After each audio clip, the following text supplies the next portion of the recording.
Disease हैं वो attack करना शुरू कर देती हैं, वो बर्ड को ख़राब करना शुरू कर देती हैं। वो कौन कौन सी प्रैक्टिस, छोटे बर्ड में अगर आप जाएं जहाँ से पार्टीशन साइड पे हटाएं तो उस एक जगह पे जब पार्टीशन पड़ी रहती है तो उसके नीचे भी बैक्टीरिया ग्रो करता है। फार्म के अंदर बिल्कुल जो है ना वो हाइजेनिक कंडीशन पैदा करनी है।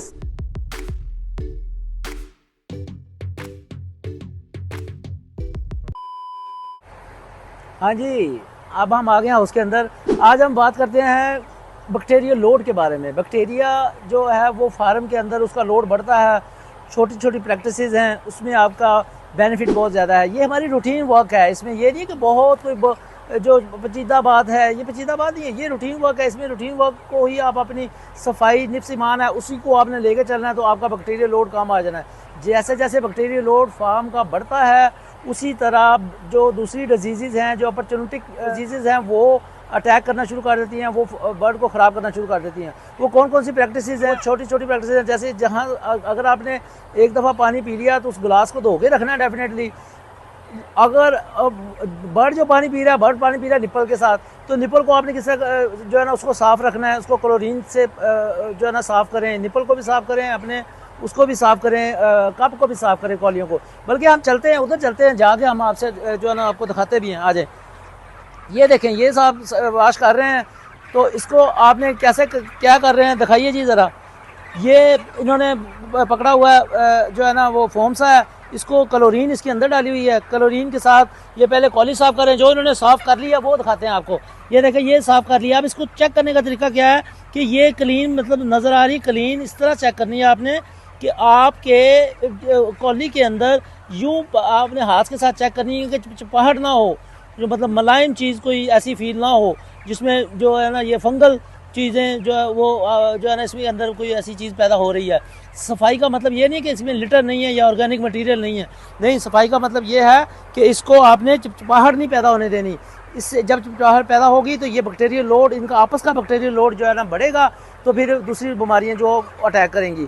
उसके बाद आम नॉर्मल सी रूटीन है एक कि जो फार्म के अंदर हम 5-6 दिन का बर्ड है या 10 दिन का या 15 दिन का, तो कुछ कोई प्लेट एक्स्ट्रा आई तो वो उठा के हमने पिलर के ऊपर रख दी। जैसे ये देखें, ये आपको नज़र आ रही है,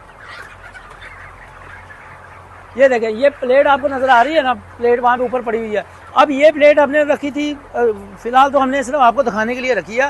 ये नहीं कि टीम गंदी है, नहीं टीम अच्छी है, सारी टीमें इधर नहीं कर दियाँ। लेकिन आम नॉर्मल रूटीन में हो जाता है कि प्लेट रख दी, अब वो प्लेट यहाँ पे पड़ी रही, इसके अंदर हवा की क्रॉसिंग नहीं हुई अच्छी तरीके से, मतलब प्लेट को हवा तो नहीं पड़ी ना ऊपर से या अंदर से।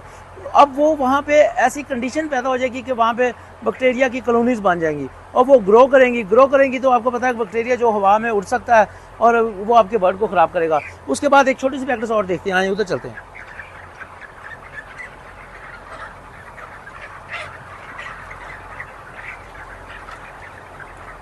ये देखें, ये आपको नज़र आ रहा है, ये भी हमने आपको दिखाने के लिए एक प्रैक्टिस की है। इसको ये नहीं समझना कि इन्होंने रखा है, नहीं।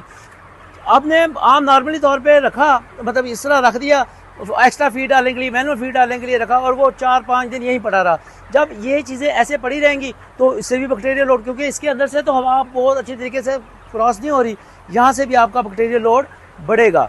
अच्छा, उसके बाद और क्या प्रैक्टिसेस हैं? और हैं कि कोई चीज़ आपके अंदर फार्म के अंदर आपने चारपाई लगा ली, उस चारपाई के अंदर मॉइस्चर ज़्यादा इकट्ठा हो गया और वो मॉइस्चर इतना ज़्यादा हो गया कि आपको फील होना शुरू हो गया, और जब फील होगा तो उसका मतलब यही है कि वहाँ पे भी बैक्टीरिया जो है ना वो ग्रो कर चुका है। आपने अपने अंदर जो फार्म के अंदर बिल्कुल जो है ना वो हाइजेनिक कंडीशन पैदा करनी है, सही रखनी है। छोटी छोटी चीज़ों को जो है ना वो मूव करते रहना साथ साथ।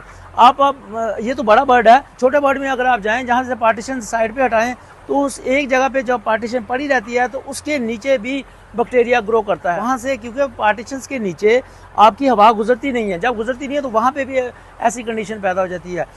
उसके बाद अगर आपने कोई जो फीड वाला बर्तन है, कोई एक टूटा हुआ, उसके ऊपर आपने कोई टेप रोल किया या कोई कपड़ा रोल किया, that's not a good practice, क्योंकि वहाँ पे भी आपका बैक्टीरिया ग्रो करेगा। उसके बाद आजकल के वेदर में जब हम अपनी नमी को कंट्रोल नहीं कर पा रहे, वैसे तो नमी बढ़ाने का तो हम तबलीग करते हैं, क्योंकि वो जैसे नमी ज़्यादा रखेंगे तो आपको वायरल अटैक कम आएगा, लेकिन अब नमी ज़्यादा हो रही है तो एयर एक्सचेंज डेफिनेटली कम हो रही है।